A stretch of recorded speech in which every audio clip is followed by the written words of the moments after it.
देखिए, ऑपरेशन सिंदूर के बाद में पाकिस्तान की तरफ से अगर कोई वापस प्रतिक्रिया होती है तो उसको लेकर के राजस्थान में किन किन इलाकों में क्या तैयारी है यह जानना बहुत जरूरी हो जाता है, क्योंकि राजस्थान की एक बहुत लंबी सीमा है जो पाकिस्तान से लगती है। अगर अपन राजस्थान की अंतर्राष्ट्रीय सीमा की बात करें तो गंगानगर से लेकर के बाड़मेर तक एयरफोर्स के कई इंपोर्टेंट स्टेशन है इस बॉर्डर से लगती हुई सीमा के पास में। बाड़मेर का उत्तरलाई एयरफोर्स स्टेशन है, जैसलमेर एयरफोर्स स्टेशन है, बीकानेर का नाल एयरफोर्स स्टेशन है, फलोदी एयरफोर्स स्टेशन है, इसके अलावा जो गंगानगर का सूरतगढ़ एयरफोर्स स्टेशन है। और राजस्थान की एक लंबी सीमा पाकिस्तान के साथ लगती है। गुजरात और पंजाब दोनों राज्यों को मिला देते हैं। इन दोनों राज्यों की जितनी अंतर्राष्ट्रीय सीमा है उतनी अकेली राजस्थान की सीमा है। 1070 किलोमीटर के लगभग राजस्थान की अंतर्राष्ट्रीय सीमा लगती है। और यहां पर पूरी तरह से बीएसएफ जब से पहलगाम में आतंकी हमला हुआ उसके बाद से लगातार अलर्ट था। राजस्थान की एक खास बात यह 1965 का युद्ध देख लिया जाए, 1971 का युद्ध देख लिया जाए, आर्मी को अगर यहां पर बड़ी कामयाबी मिली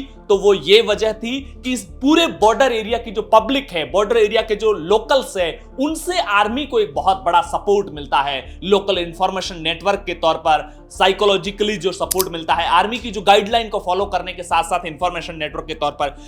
जो टोटल राजस्थान की जो सीमा है, चारों तरफ का बॉर्डर देख लिया जाए 5900 किलोमीटर का, उसमें से 1070 किलोमीटर की अंतर्राष्ट्रीय सीमा है। कश्मीर की राजस्थान से ज्यादा लगती है, 1216 किलोमीटर के लगभग की कश्मीर की सीमा है। तो ये पूरे अंतर्राष्ट्रीय एरिया जो अंतर्राष्ट्रीय सीमा है राजस्थान की, वहां पर लगातार जो एयर एंटी मिसाइल सिस्टम है, जो हमारा एयर सिस्टम है, उसको पूरी तरीके से एक्टिवेट कर दिया गया है। और इसी का क्योंकि एक और वजह है, राजस्थान में जो राजस्थान की पाकिस्तान से लगती हुई सीमा है उसमें पाकिस्तान के 9 जिले लगते हैं, सिंध प्रांत के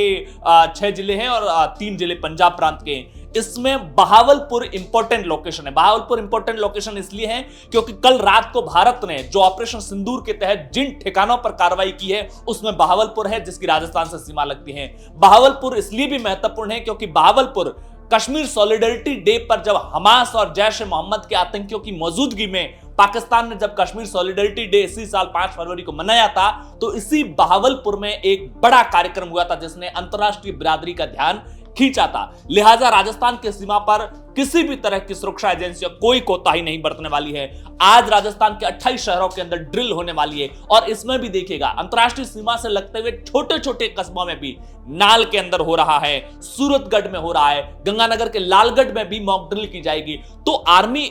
जो भी पूरे ये जो अंतर्राष्ट्रीय सीमा से लगते हुए इलाके में है,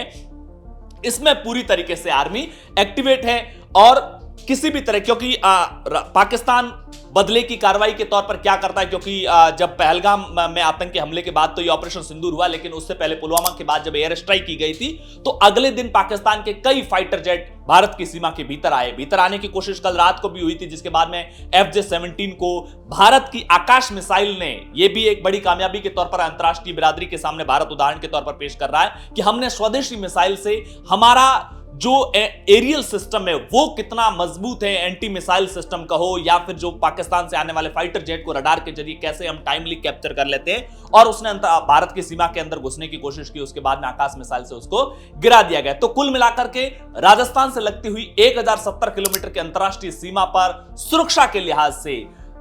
यह भी कहा जाता है, हालांकि S-400 कौन सी मिसाइल कहां डिप्लॉय की हुई है इसकी सुरक्षा कारणों से किसी के पास सार्वजनिक तौर पर इंफॉर्मेशन उपलब्ध नहीं होती है, लेकिन